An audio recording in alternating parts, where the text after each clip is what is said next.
सभी को प्रणाम। गायत्री महत्वबोध। सृष्टि के आदि में ब्रह्मा जी जिस शक्ति की साधना करके विश्व संचालन के उपयुक्त ज्ञान एवं विज्ञान, अनुभव एवं पदार्थ प्राप्त कर सकने में समर्थ हुए, पौराणिक प्रतिपादन के अनुसार उसका नाम गायत्री है। सृजन और अभिवर्धन का उद्देश्य लेकर चल रही जीवन प्रक्रिया को भी इसी संबल की आवश्यकता है, जो ब्रह्मा जी की तरह उसे मानसिक क्षमता एवं भौतिक संपन्नता युक्त कर सके। गायत्री मंत्र में वे तत्व बीज मौजूद हैं। उपासना और तपश्चर्या के विधान को अपनाकर इन तत्वों को वैज्ञानिक रूप से अपने भीतर बाहर बढ़ाया भी जा सकता है। गायत्री को वेद माता, ज्ञान गंगोत्री, संस्कृति की जननी एवं आत्मबल अधिष्ठात्री कहा जाता है। इसे गुरु मंत्र कहते हैं।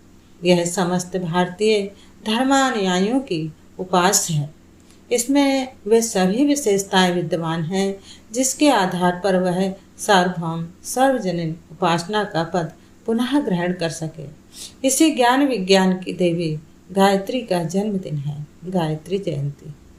इसी दिन भगवती गंगा स्वर्ग से धरती पर अवतरित हुई। जिस प्रकार स्थूल गंगा भूमि को सींचती, प्राणियों की तृषा मिटाती, मलिनता हरती और शांति देती हैं, वही सब विशेषताएं अध्यात्म क्षेत्र में गायत्री रूपी ज्ञान गंगा की हैं। गायत्री महाशक्ति के अवतरण की गंगा अवतरण से संगति भली प्रकार मिल जाती है। एक को सूक्ष्म, दूसरों को स्थूल, एक ही तत्व की व्याख्या कहा जाए तो कुछ अतियुक्ति न होगी। सगर राजा के 60,000 पुत्र अपने कुकर्मों के फलस्वरूप अग्नि में जल रहे थे। उनकी कष्ट निवृत्ति गंगा जल से ही हो सकती थी। सगर के एक वंशज भागीरथ ने निश्चय किया कि वे स्वर्ग से गंगा को धरती पर लाएंगे। इसके लिए कठोर तप साधना में लगे। इस निस्वार्थी परमार्थी का प्रबल पुरुषार्थ देखकर गंगा धरती पर आई, पर उन्हें धारण कौन करे? इसके लिए पात्रता चाहिए। इस कठिनाई को शिव ने अपनी जटाओं में गंगा को धारण करके हल कर दिया। गंगा का अवतरण हुआ। सगर पुत्र उसके प्रताप से स्वर्ग को गए और असंख्यों को उसका लाभ मिला। आत्मशक्ति का रितम भरा प्रज्ञा का अवतरण ठीक गंगा अवतरण स्तर का है। उसकी पुनरावृत्ति की आज अत्यधिक आवश्यकता है। सारा संसार पाप तापों से जल रहा है। इस विरक्ति से छुटकारा उन्हें उत्कृष्टता और आदर्शवादिता की ज्ञान गंगा ही दिला सकती है। यह अवतरण अनायास ही नहीं होगा। इसके लिए जागृत आत्माओं को भागीरथ की भूमिका निभानी पड़ेगी। ज्ञान यज्ञ के विस्तार के लिए, भावनात्मक नवनिर्माण के लिए निस्वार्थ परमार्थ परायण प्रबल पुरुषार्थ करना पड़ेगा। ऐसा करने से वह कठिन और असंभव दिखने वाली प्रक्रिया संभव ही नहीं, सरल भी हो सकती है। उस युग परिवर्तनकारी प्रचंड शक्ति को यश लोलुप एवं अहंता पोषक क्षुद्र व्यक्ति धारण नहीं कर सकते। उसे धारण करने के लिए तपस्वी, मनस्वी और तेजस्वी शंकर चाहिए।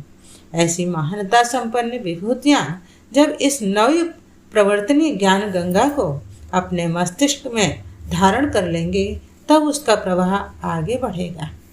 न केवल कुबुद्धि और दुर्भावनाग्रस्त पतोन्मुख सगर सुतों का उद्धार होगा, वरन सर्वसाधारण की सुख शांति का द्वार भी खुल जाएगा।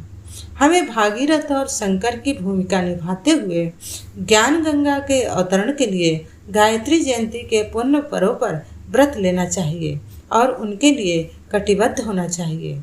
गंगा का जन्मदिन भी यही पर्व है। यह पर्व महत्वपूर्ण प्रेरणाएं देता है।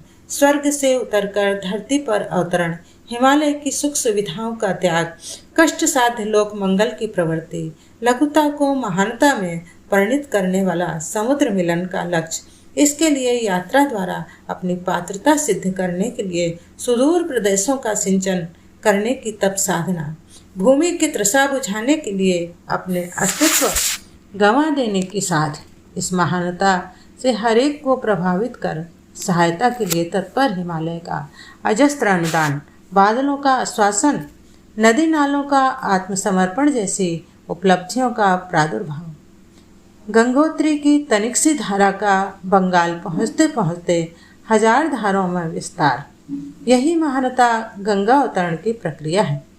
जिस व्यक्ति में भी यह अवतरित होती है उसे गंगा जैसा दृष्टिकोण, चरित्र और कर्तव्य अपनाना होता है।